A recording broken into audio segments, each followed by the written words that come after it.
Hello guys, কেমন আছেন সবাই? আমি সকাল সকাল ঘুম থেকে উঠে গেলাম। একটি শ্যালেতে আছি। শ্যালে হচ্ছে এখানে আর কি একটি প্লেস, এটাকে বলা হয় গ্রামের একটি জায়গা। লাইক এখানে মানুষ আসে, কয়েকদিন থাকে, একটু গ্রাম্য পরিবেশে ওরা থাকে, ভালো লাগে। আমরা যেরকম শহরের কোলাহল থেকে একটু দূরে যেতে চাই, তেমনি একটি এখানেও এরকম, এটাকে শ্যালে বলে, যে সুন্দর নদী, বোট আছে,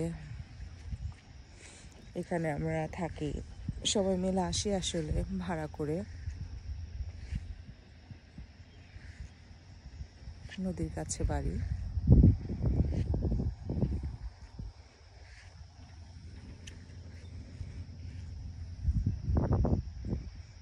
খুব সুন্দর একটি জায়গা। আমি সকাল সকাল উঠে গেলাম, উঠে এখন একটু হাঁটবো, কিছুক্ষণ ঘাসের মধ্যে একটু হাঁটবো, তারপর সুন্দর অক্সিজেন বাতাস, এটাকে আমি ব্রেথ করব। নাইস একটি প্লেস। নদীর কাছে গেলে, ঘাসের কাছে গেলে, পাখির আওয়াজে, সুন্দর সুন্দর বড় বড় গ্রিন গাছ দেখলে খুব ভালো লাগে।